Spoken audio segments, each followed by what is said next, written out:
first, Michelle Wansafi.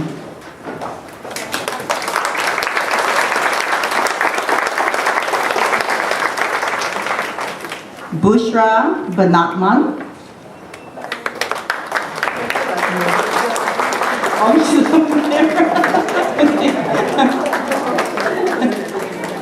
Felice Arslan.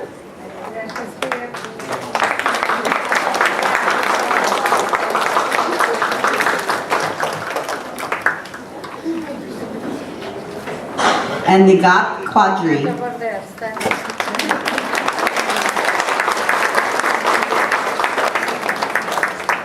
And doing our henna demonstration is Esma Arslan. She's the daughter of Felice. We are so honored to have you come and participate in the events of the day. A very warm welcome to all of you from the Manoa Mosque. We are truly delighted to have you among us. And now I'm going to turn the program over to Wendi Yumori, who will explain a little about the handouts you received earlier, and she will also introduce Michelle Wansafi. Aloha, everyone. I'm Wendi, and I hope each of you received a handout. These handouts are like gold for the information they contain. The first page will acquaint you with the four wonderful ladies that Sharon just introduced: Michelle, Bushra, Felice, and Nagat. The second handout is a glossary of Muslim terms and phrases which will be useful, as many of the terms we hear this morning may be unfamiliar. I'd like to thank Felice and Michelle for their very thoughtful contributions to this glossary. And now I'd like to say a little bit about Michelle and our first impression of her.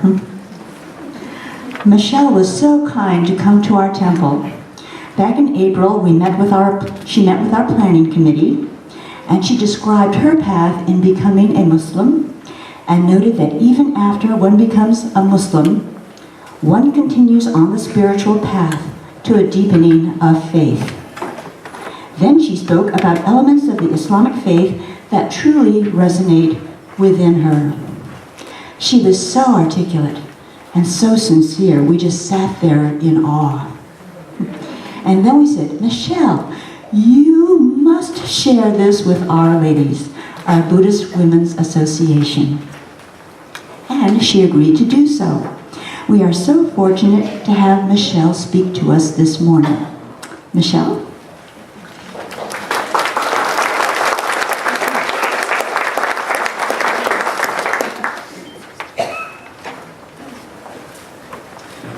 Good morning, everyone.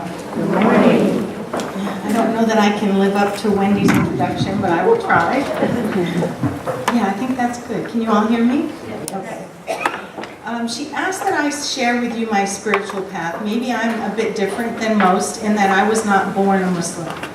I am from Vermont, probably 10 generations of Vermonters, always been a New Englander, and grew up in a Christian family. And we were not really one that was strong in our religion, in that we did not, my mother sent us to Sunday school, and we did go to church at Christmas time or Easter for the major holidays, but we really did not go to church on a weekly basis. But I always felt a longing for something, a deeper connection. There was always something missing for me. And my path brought me from Vermont to Rhode Island.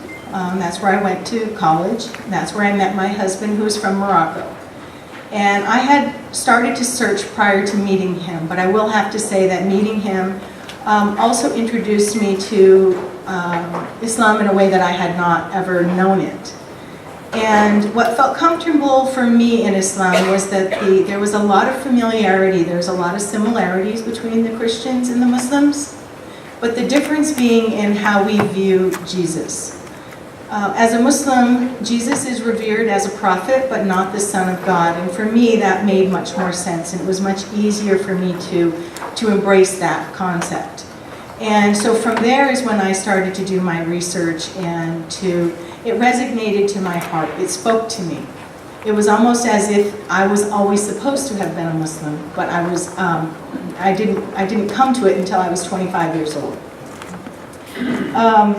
Islam means peace, and I know that today there's a lot of images of Islam that are 180 degree different than what it really represents. And what one needs to understand is that for us, there is no mistake in Islam. Islam is pure, it is peaceful, it is loving, it is caring, it is taking care of each other. But when man practices the faith, he can distort it. And it's through the practicing of culture and not understanding one's faith that it does get distorted and ends up with a bad reputation. So Islam in itself does mean peace. One of the biggest things in Islam is understanding one's intention. Everything in Islam is about your intention. You can understand the requirements of Islam, you can practice it as it is intended to be practiced, but if you're not putting the intention behind it, you're only benefiting from the actual action. Meaning that, for example, something so minor as this. Just to give you an example of how everything in Islam is about your intention. So if you're going to go to morning prayer, which is around 5 a.m., so you go to the mosque for morning prayer. And at home you make what they call wudu, which is the ablution. It's the washing in a particular manner in which to present yourself before God to make your prayer.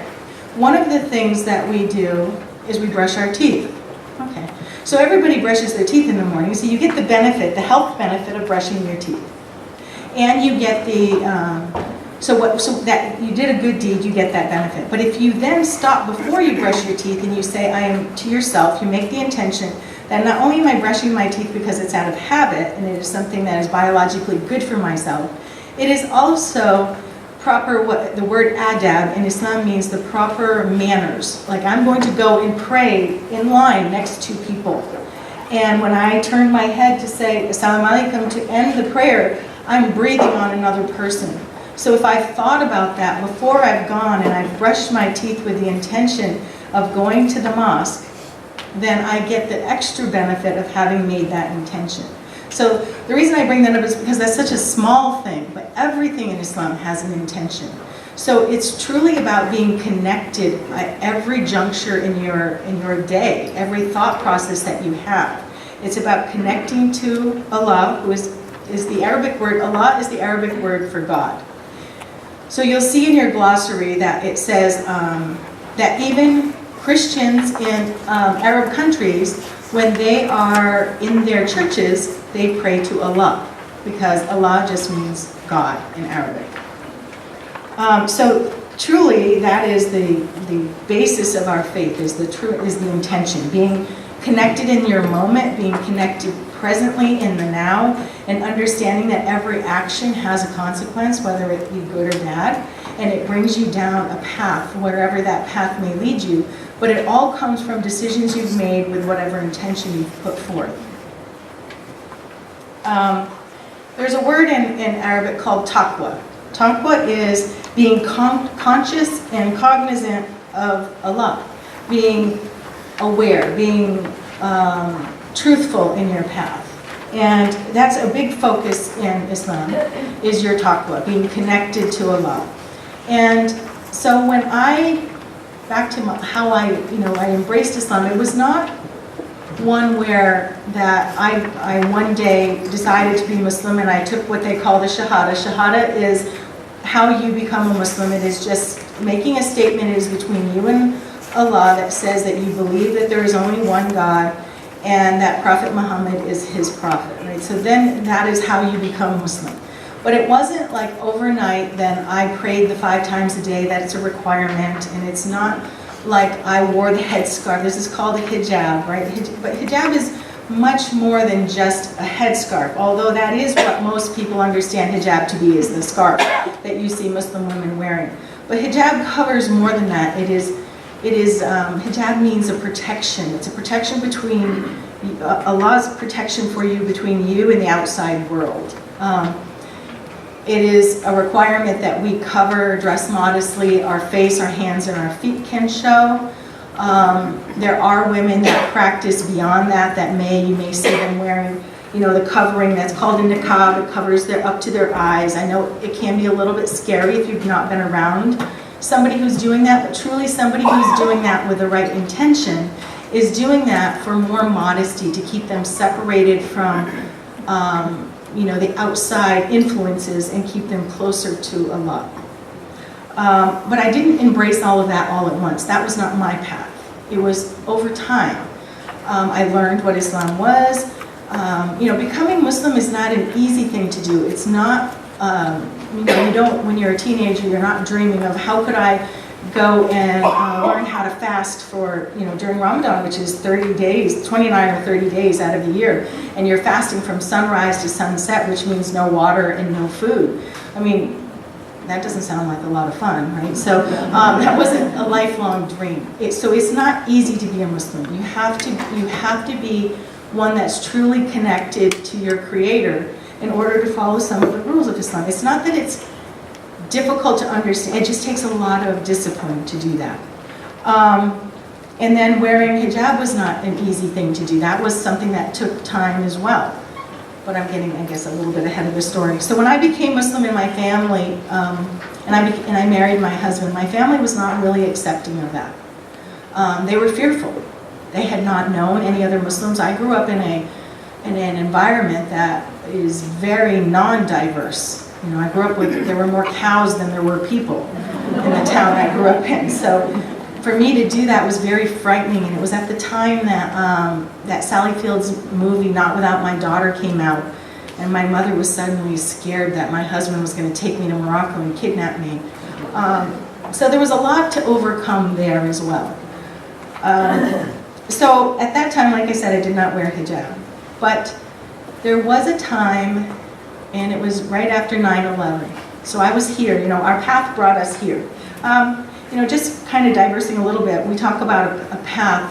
What I mean by that, I guess, is that in Islam we believe that there is always a record of your good deeds as well as your bad deeds, and at some point in our life we're going to stand before Allah and be held accountable for what we did well and what we did not do well.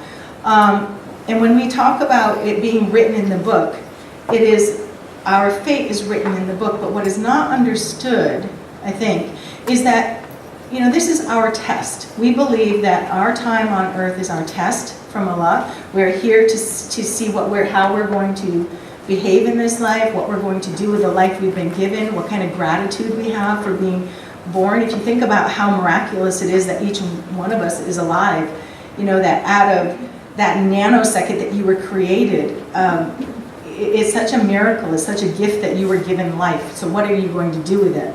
So in our belief, we are given free will, we choose.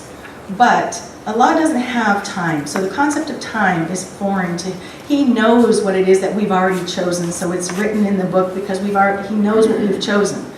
But we do have free will. We've chosen this, and we're responsible for our choices. So it is our path. We can change it, and whenever we decide that we're not doing what we need to be doing, we're not destined to be who it is we are today. We have the free will to change and become better should we choose to do so.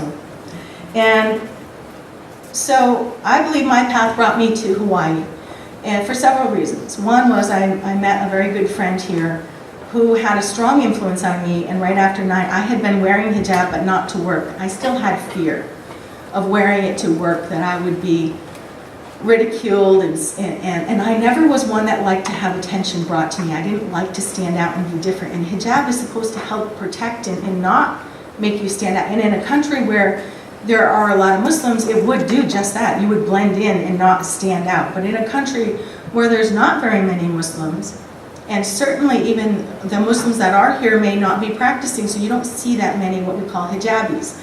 So it was very uncomfortable. I was the only one at work, and I was fearful. But being in her company, I found that, that whole adage about, you are the company you keep was very important to me, because it was through her not ever judgment, which is what I love about Islam. It's not supposed to be a judgmental religion. Your path with Allah is your path with Allah. There is much to clean up on my side of the street. I certainly don't need to worry about what somebody else is doing or not doing. It is what I'm doing and my accountability with Allah. So if I can stay in my path, on my track, I don't need to worry what everybody else is doing. And so, but being under that influence was very helpful. So then I started, then it was right at 9/11, I decided, when many women decided to take it off out of fear of how they were being treated, I realized that maybe my path with Allah was for me to put it on. Because I don't speak with an accent. Most people were shocked when I would speak, because how can you speak English with no accent?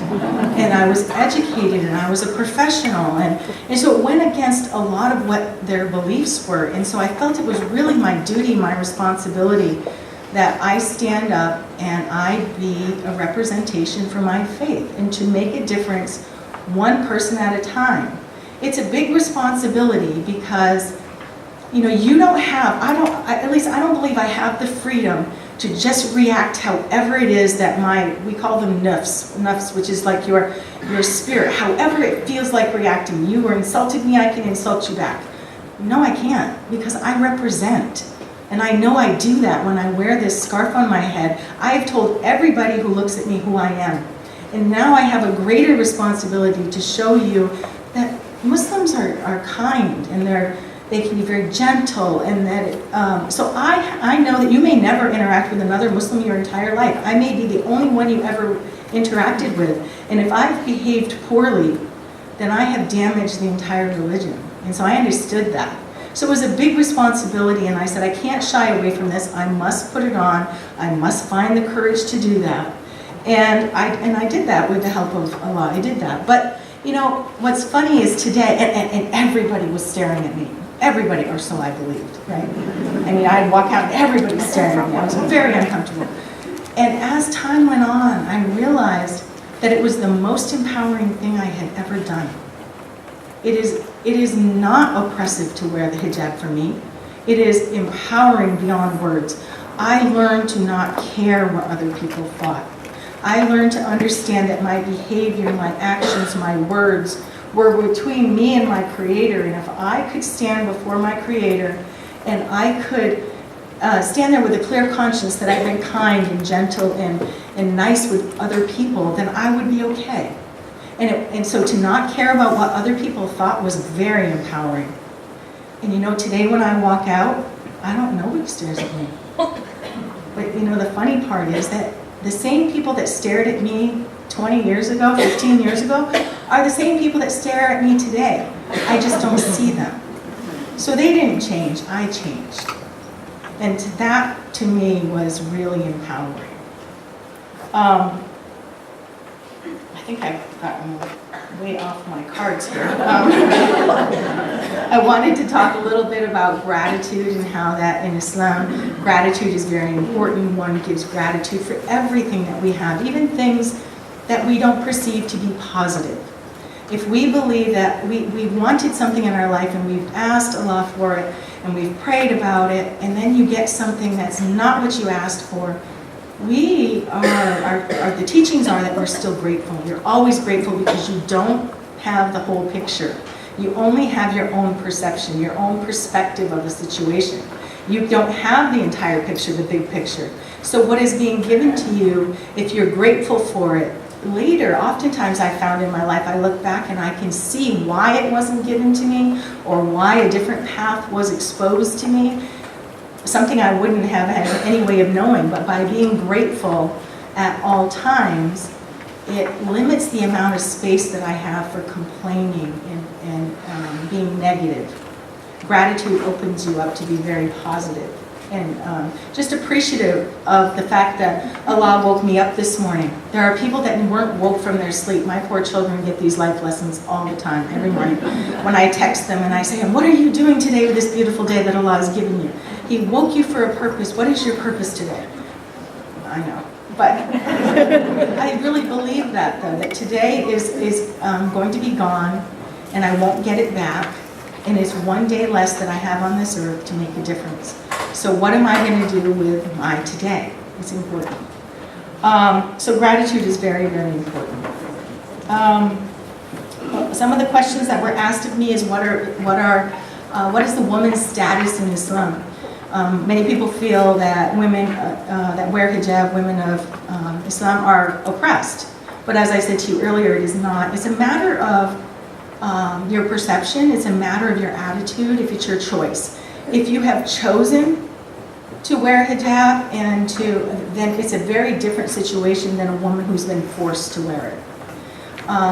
When you are wearing hijab, you force the world to deal with you as an individual. It's who I am, not what I look like. You know, I take away that being objectified, you know, by being able to wear my hijab and to interact with men in the professional world. A lot of times people are of the understanding that men and women don't interact, but that's not true. There's just what they call adab, again, which is what the manners are, the Islamic manners. There is a rule for every situation. When men or women are working together, which we are encouraged to do, there's an adab, which means that you don't openly stare at the opposite sex, because the window the eyes are the windows to your soul. That's where you make that connection. So you lower your gaze. But it's not just the female who's required to lower her gaze. A man is required to lower his gaze. And men are required to treat women with respect. They're revered in Islam. If you look at the history of Islam, a lot of the scholars are female. And I may have am I gone past my time? Okay. So I think I've covered most of my path in Islam. Is still ongoing each day that I get up. Like I said, I try to learn something new. I try to be better than I was yesterday. And we really try to be in the moment, focused on why I'm here, what it was that I was supposed to bring, even like to this event. What was I supposed to bring to it? And prepare for it, but then let it go and understand that I don't control the outcome. It's not up to me what you take away from it. It's up to me how I deliver it, how I present myself, but what you take away from it is not my business. I can't control that. And coming to that is a journey.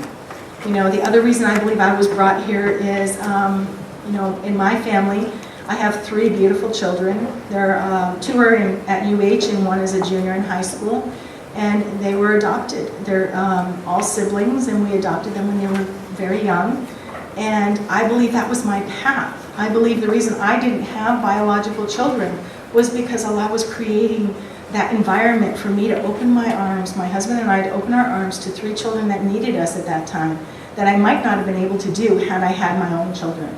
So instead of, you know, having that whole regret and feeling sad and why me, why couldn't I have biological children, I am so grateful that I wasn't ever given that gift, because I don't think I'd have the gift that I have today, which is 3 beautiful children that have, and you know, my daughter is here today. I was reluctant to talk about it because we don't really talk about her being adopted, because that's not our relationship.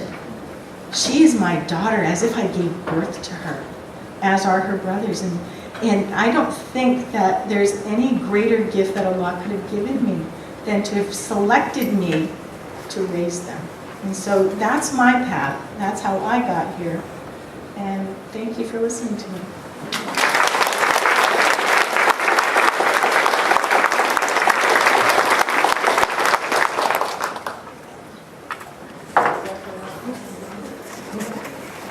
Amazing, right? Thank you, Michelle, for showing us so much about what your path has been like, for telling us about your life and sharing your path. You've helped us see how being a Muslim defines every part of your life, and it's who you are and how you live. Right now, we will be moving on to the next part of our program, Human Connections. That's what this presentation is about. Felice, shall we begin?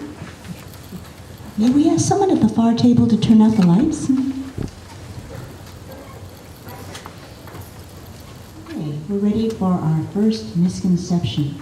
My husband is doing our technical assistance job today, so he's going to be advancing our frames for us. Yay for Roy. Talking about gratitude. Misconception: all Muslims come from the Middle East. Truth: although Islam is often associated with the Arab world and the Middle East, Fewer than 15% of Muslims are Arab. By far, the largest populations of Muslims live in Southeast Asia. Southeast Asian countries comprise more than 60% of Muslims.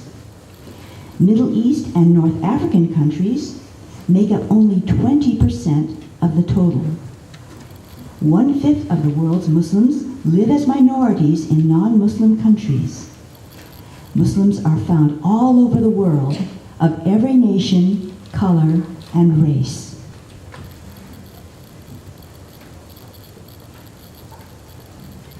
Misconception. There are no similarities between Islam and other religions. Truth. Islam is an Abrahamic religion which is in the same family of religions as Judaism and Christianity. All three of the religions share many similarities, including important religious figures, historical events, and spiritual beliefs. In fact, Muslims are religiously required to believe in Jesus as a divine prophet.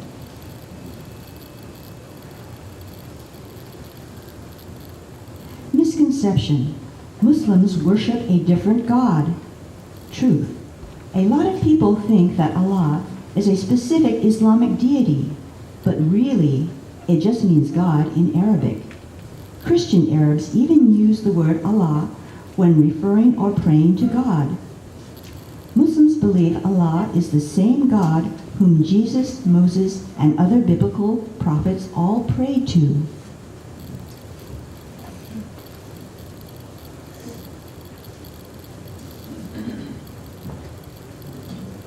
Misconception. Islam is intolerant to other faiths. Truth. Throughout the Quran, Muslims are reminded that they are not the only ones who worship God. Jews and Christians are called people of the book, meaning people who have received previous revelations from the one Almighty God. In the Quran, chapter 49:13 says, "O mankind, we created you from a single pair of a male and a female and made you into nations and tribes that you may know each other." In Islam mandates the collaboration with persons of different faiths, cultures, and races. Islam has always given respect and freedom of religion to other faiths.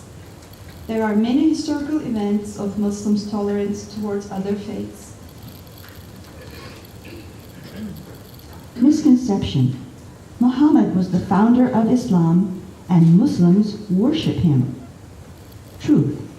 Muslims believe that Muhammad was God's last prophet and communicated God's final revelation, i.e., the Quran. Muhammad is seen as the best example of how to be a good Muslim. He is held in great esteem, but he is not to be worshipped. Worship is reserved for God alone. Misconception. Women in Islam do not have any rights. Truth. The Quran grants women total control of their wealth, the right to choose their spouse, seek divorce, keep their own surname when married, right to own and inherit property, conduct business, access to knowledge, equal pay for equal work, and participate in all forms of worship that men participate in. Islam has guaranteed these rights, among many others, to women for over 1,400 years. Misconception. Islam oppresses women. Truth. Violence towards women and forcing them against their will is not permitted by Islam. Unfortunately, many women are oppressed. However, this is a global issue and not just Islamic oppression. Muslim women have been presidents and prime ministers.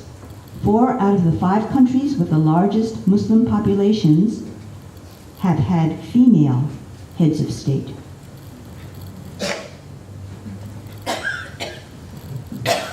Misconception. Muslim women are forced to wear the hijab. Truth.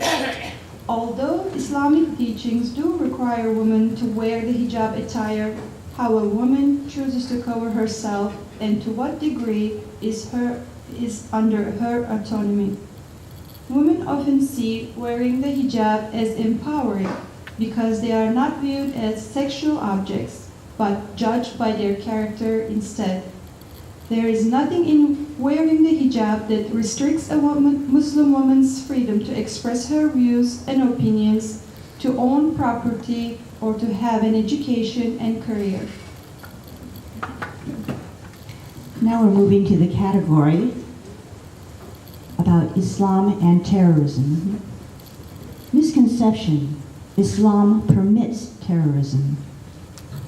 Truth: Islam totally forbids and condemns the misguided acts of vigilantes that target innocent civilians. Terrorism cannot be justified under any valid interpretation of the Islamic faith. The entire Quran, taken as a complete text, gives a message of hope, faith, and peace to a faith community of 1.6 billion people. The Quran, chapter 5:32, says, "If anyone murders an innocent person, it will be as if he has murdered the whole of humanity. And if anyone saves a person, it will be as if he has saved the whole of humanity." Misconception: Muslims do not speak against terrorism. Truth: mainstream Muslims are speaking out clearly and consistently condemning such acts as immoral and counter the fundamental precept of Islam. Muslim organizations issue statements of condemnation which no media publish. Because of this, Muslims are accused of not condemning terrorism, and in return, Islamophobia increases, with Muslims, masjids, Islamic organizations, and schools becoming target of hate crimes. So masjids is the Arabic word for mosque. Misconception: jihad is a holy war. Truth: the meaning of the Arabic word jihad is struggle. It usually means a struggle of one's soul against the self and sinful desires. Military effort is included as an option, but as a last resort, only to defend the religious community against oppression and persecution. The media has sensationalized the views of a small percentage of violent extremists as the legitimate understanding of Islam, as a community seeking global domination by force. Misconception: anyone who claims to be a Muslim and dies killing in the name of God will be a martyr. Truth: certainly not. In Islam, a mere verbal declaration of faith is not enough. Any act of worship needs to be done according to Allah's guidance. Islam sets down clear guidelines as to when war is ethically right and clear guidelines as to how such a war should be conducted. On the other hand, it is believed that anyone doing anything for the sake of God and is killed becomes a martyr. A person who dies while performing pilgrimage in Mecca, a woman who dies while giving birth, or even someone who dies in a car crash while he was on his way to the mosque are all considered martyrs. Misconception: Sharia law is archaic and cruel. Truth: Sharia law, or Islamic law, is about protecting the innocent and upholding Islamic values. Sharia law is not about extreme punishments for minor offenses. In fact, Islamic scholars in the U.S. agree that Sharia law is not in disagreement with the U.S. Constitution or the Bill of Rights because there is no conflict between the laws of the land and the practices Muslims follow. Okay, that's the end of our PowerPoint presentation. Can we ask for the lights on the, Susan? Thank you. And thank you, Felice, for putting this PowerPoint presentation together. Thanks for listening.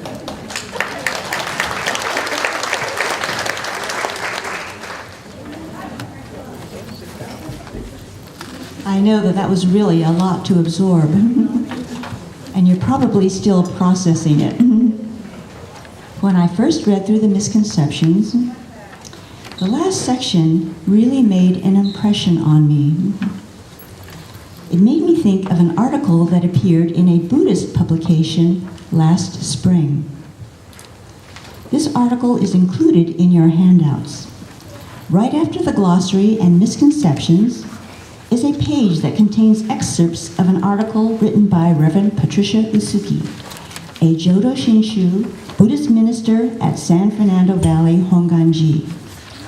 I was struck by her article because she talked about the oppression of Muslims in Myanmar by a small but vocal faction of Buddhist monks and nuns called 969. They argue that the country and its national religion are in danger of being overrun by Muslims. Muslims are a very small minority in Myanmar, and according to Reverend Usuki, they have been subjected to extreme violence and hatred. She goes on to say that media and politics thrive on controversy, whether real or imagined, and that Time magazine and the Los Angeles Times newspaper featured major articles about the persecution of Muslims by Buddhists, leaving readers to send comments expressing disappointment at what they once thought was a religion of peace.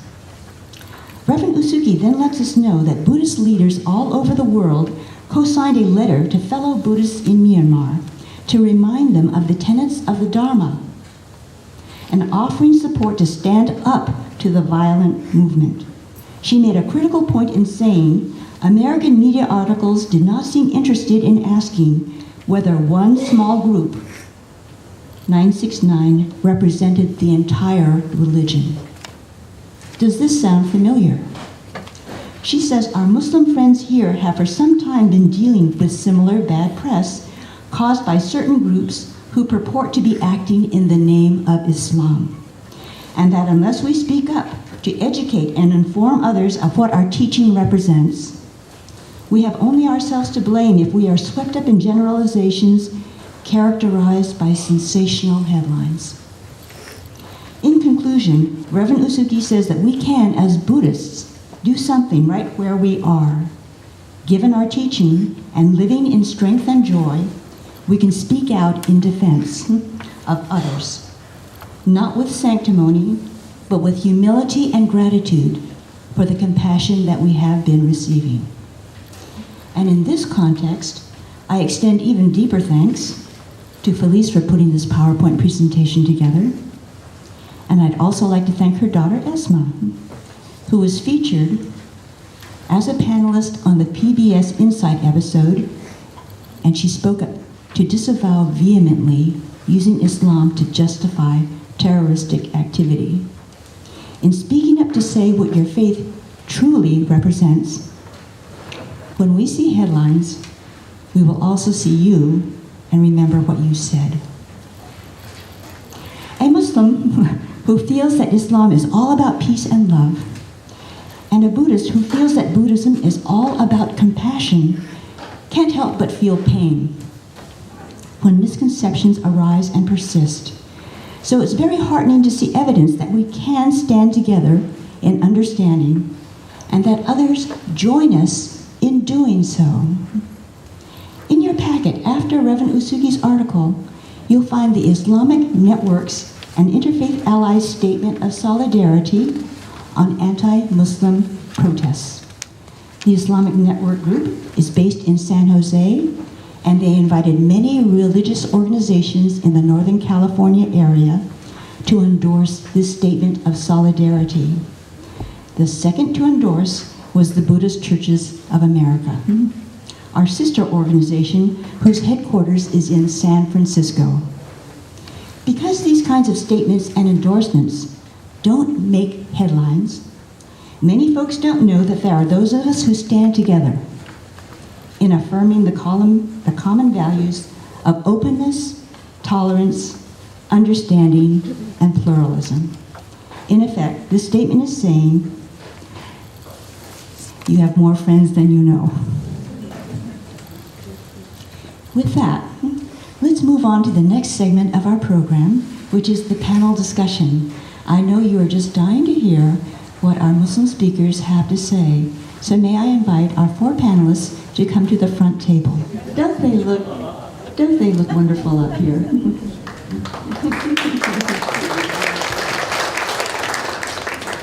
Okay, from left to right, we have Felice and Michelle, Nigat, and Bushra.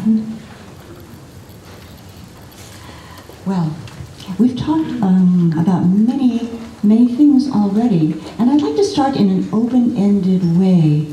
Would any of you like to comment on what you've heard so far about the other ladies, if you would like to comment on what Michelle was talking about, or the misconceptions that have already been presented? Would any of you like to comment on that?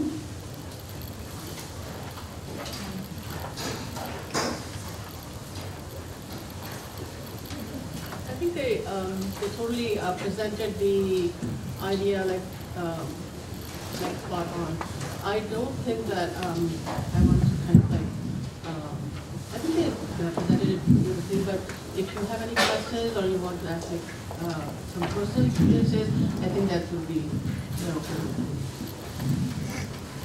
Okay, I know that you have many questions already, and I hope that we'll have time at the end of the panel discussion to so that you can ask your questions and have these wonderful ladies answer them. Well, one of the areas that Michelle talked about, and that was also featured in the misconceptions, was about the role of women and Islam. Would any of you like to comment more about the role of women in Islam?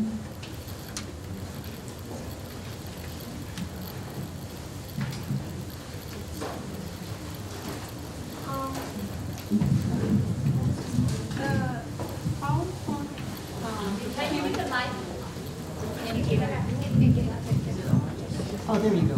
There you go. The PowerPoint pretty much summed it up. The role of a woman in Islam is the same as any woman anywhere in the world. We just include practicing our faith with that. The way we dress, the way we talk, what we do, it's just the same. It's no different.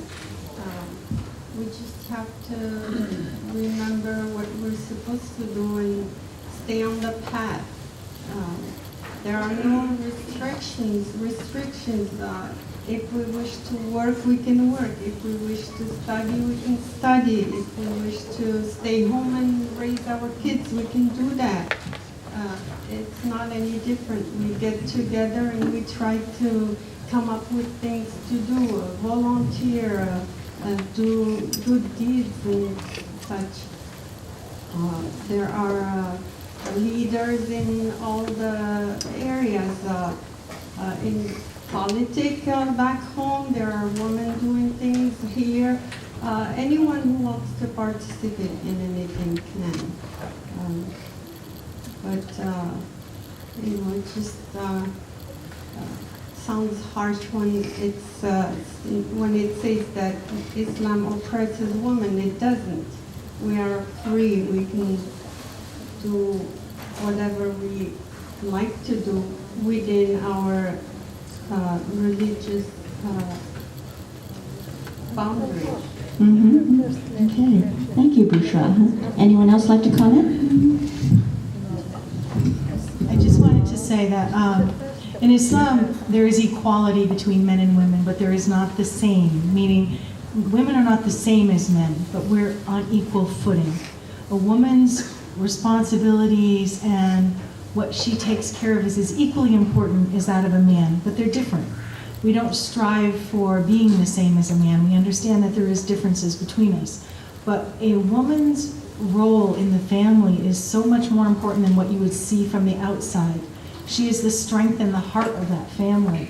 And it is through her strength and her understanding of Islam and understanding her responsibilities of being educated that allows for a man to go out and make his way and be successful for the family itself. Without a strong woman, a man cannot be successful. So it's hard to see that from the outside, but that is what goes on the inside. And women have a responsibility to be educated and to ensure that their children are educated, to be responsible citizens of whatever country it is that they are living in. So women, it says that, where is, it's at the woman's feet. It's what is that? Paradise is at the woman's feet. It states that within our faith. And that is because women go through bearing of a child. That agony and pain that she goes through in bringing life into this world is rewarded in our faith by through respect and love of who she is. It is mandated that you show your mother respect, and it's asked 3 times in our faith, like where paradise is at. Where is paradise? It's at the foot of the mother, and then where? At the foot of the mother, and then where? At the foot of the mother, and then where? At the foot of the father. So a woman's place in Islam is very elevated, but many don't see that because they're blinded by the fact that we cover, right? And there are some countries in which culture is practiced rather than the faith. And in those countries where culture is practiced and they don't truly understand the difference between culture and faith, you will see women that are oppressed.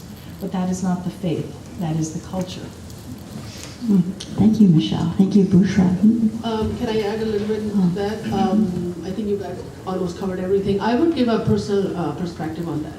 So generally the concept is women are so oppressed in Islam. So I've done Masters in Public Health from here, from Connecticut, and I was sitting in my class one day, and me and my husband did the Masters together. So usually he would be sitting next to me. So he went to use the bathroom.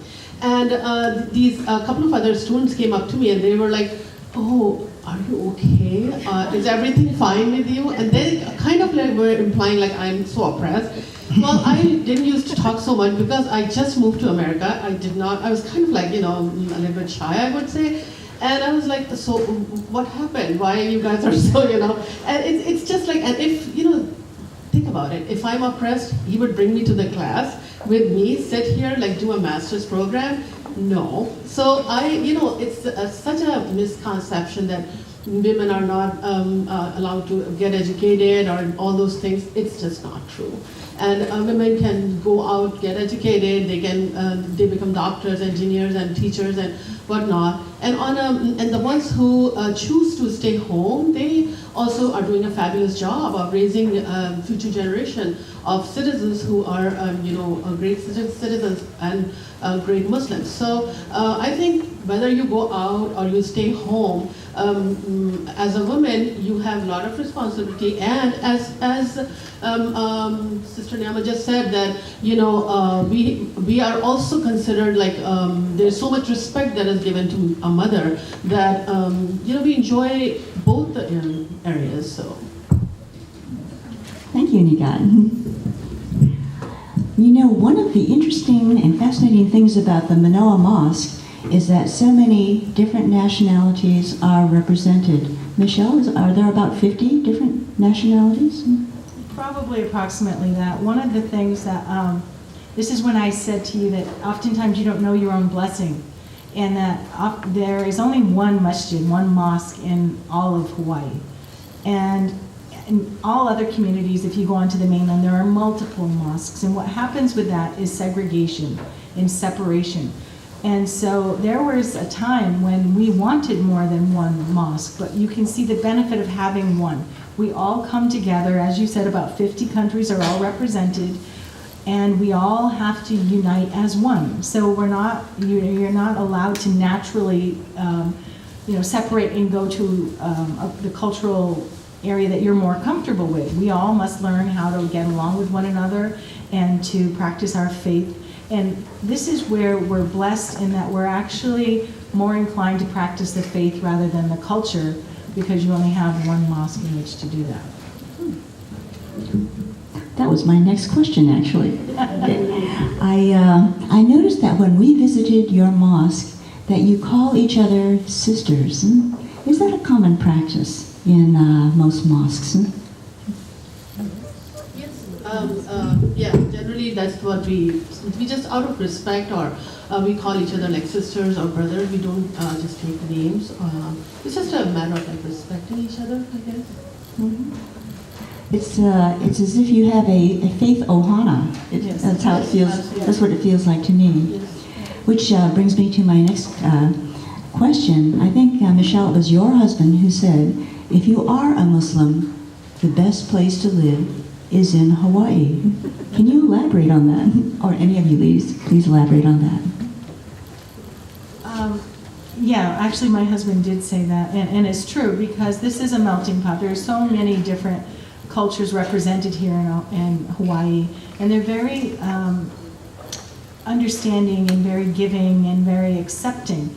You know, when 9/11 happened, one of the most miraculous things that I saw come about is there was, through the Japanese culture, there were many people who came to us and supported us and stood up and said, you know, never again. That's not going to happen to you.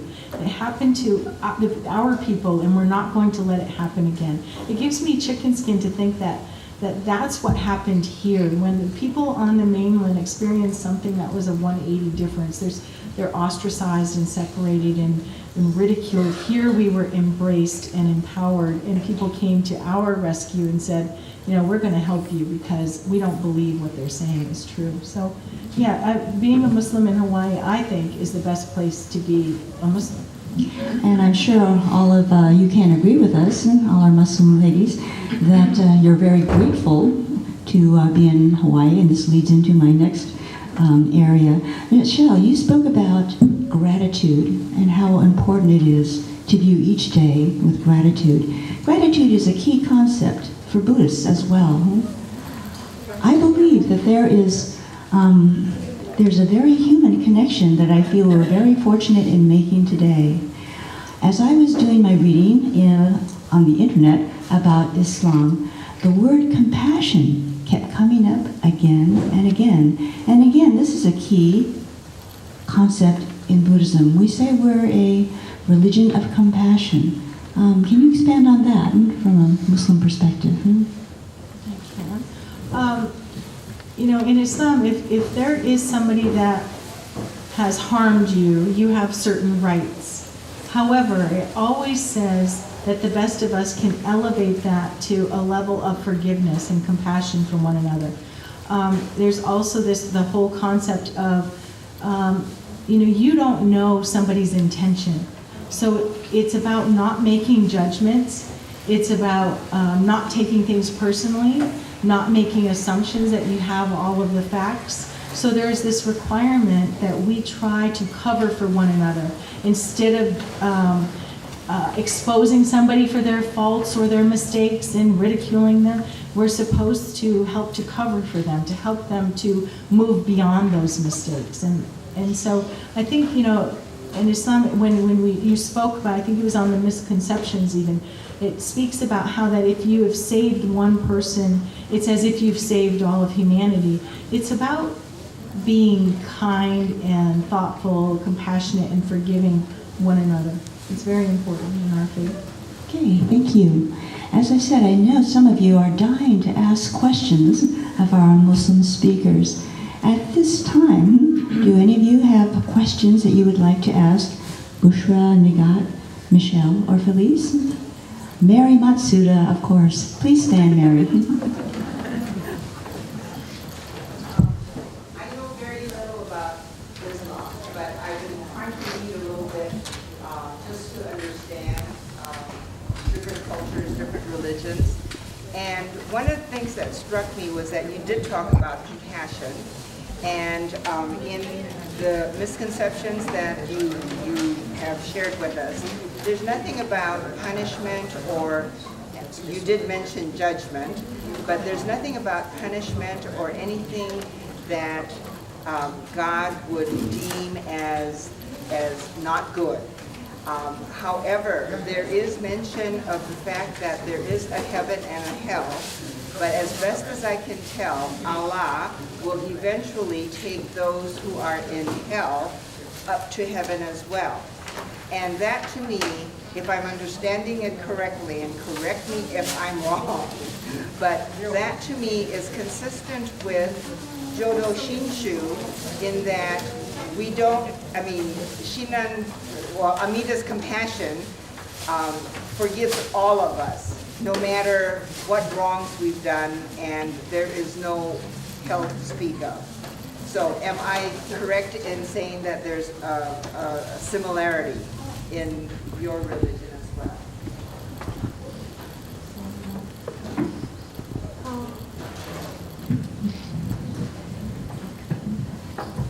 I am not in a position to answer very deep religious questions and mislead anybody, but we do understand that as long as you connect with God and ask His forgiveness, He is the compassionate, He is the forgiver. What are we? Just people, So we ask Him all the time for forgiveness, and He's the one who grants it.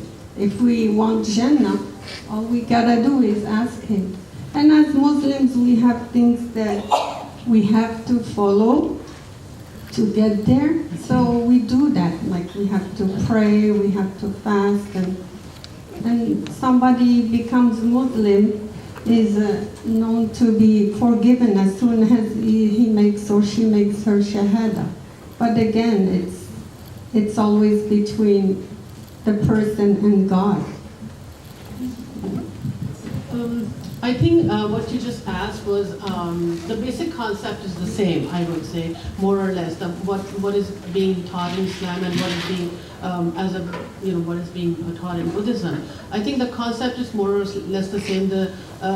But the details are kind of like maybe different. And as Sister Bushra said, I also don't consider myself as a expert in religion, but I also see that in some other religions, just like in Christianity or in other religions, that there are so many concepts that are kind of like more or less the same, except the details may be different. Thank you. In Islam there are 99 names of Allah, and one of them is the most compassionate, the most merciful. So I would say in theory, yes, that as they said, in general speaking, that is true. My understanding, and I'm not a scholar in Islam, is also that when the sin or the infraction is between you and Allah, you ask Allah for forgiveness, and you repent, and you try not to make that mistake again. But when you have infringed upon the rights of another human being, at some point, that person gets to decide, has some say in your forgiveness, because you've wronged them and not Allah. So, like I said, I'm not an expert in Islam, but there is that faction as well.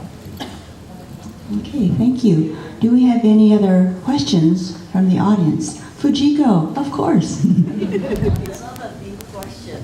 Where is Morocco located?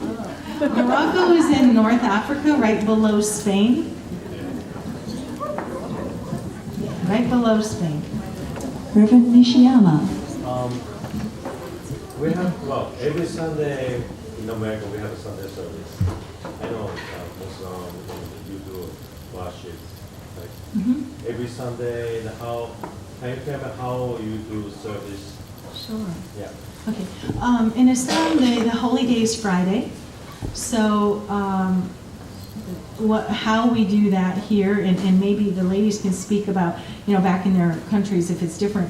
But here what it is that on Fridays we go to what they call Jummah prayer, which is the Friday prayer around noon time. Here it's at 1 o'clock. And our imam, who is our spiritual leader, gives a speech. It's called a khutbah.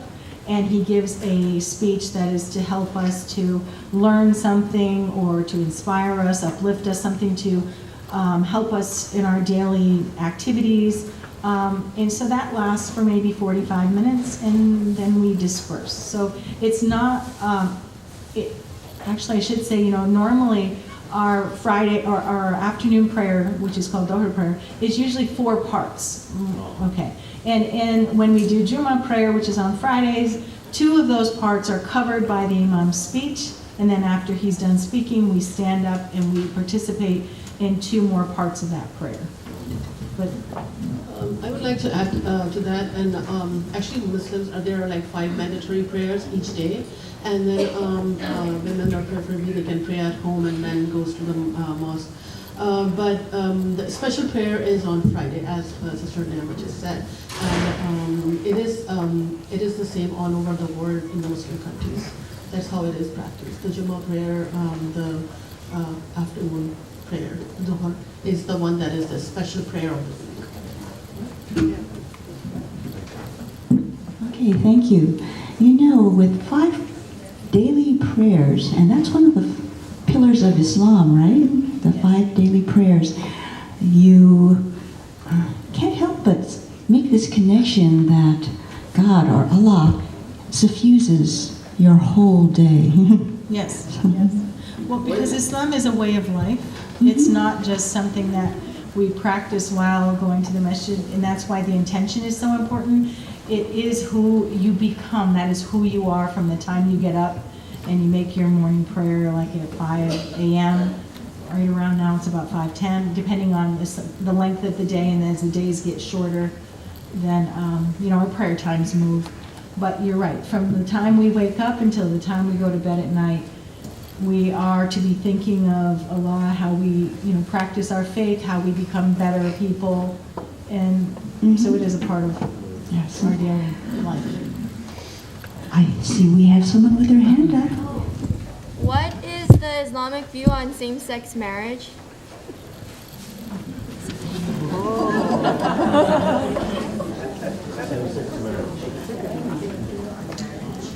Is that mine?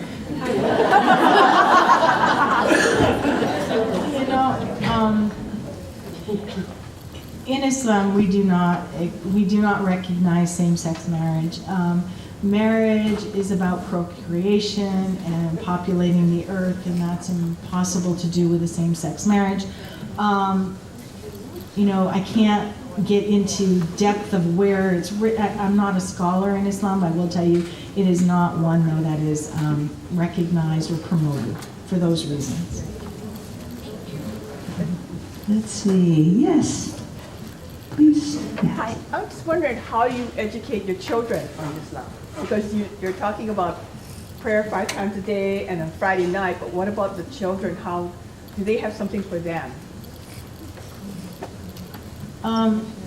Well, we have, most of the education probably comes from within the home itself, in that you practice what you preach. So you are at a disadvantage living in a non-Islamic environment because your children, now some of our community members may, like any other community member, may homeschool their children, but most of us do not.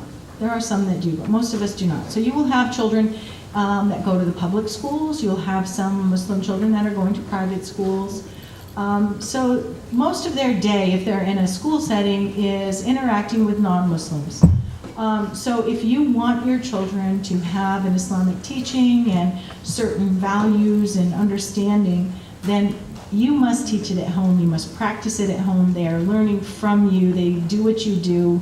And so it becomes very important that you become even more vigilant that on how you practice your faith. And one of the things when I put on my hijab, I did put it on prior to adopting my children, but I also knew that if I wanted any hope whatsoever of my daughter, see, when I said to you that there are infractions that you may commit that are between you and God, one of those is wearing hijab, because I don't hurt anybody else by not wearing hijab except myself.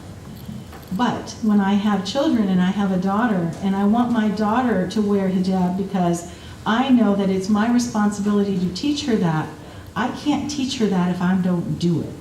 So it became even more important at that point for me to do that before I had children, because I knew I would have no influence over her if I wasn't doing it. So that's why what you do in the home is very important. But then what we also try to do in our community is we've had a Sunday school It's a little bit more rigorous than other people's Sunday school because there are no other Islamic teachings. So those kids are with us from 9:30 in the morning until 1:30 in the afternoon every Sunday, you know. But we've divided it up. They have to learn to read Quran. I mean, and Quran is in Arabic.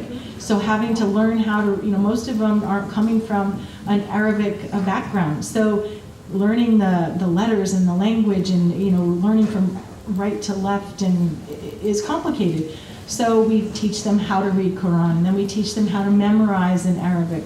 And then we also teach them Islamic studies. So we've kind of broken it up, but it is a big commitment. And so that's the, you know, supplemental education that they get outside of the home. Well, we don't have enough hours in the day, truly, to find out everything that we wish to know. So, one more question?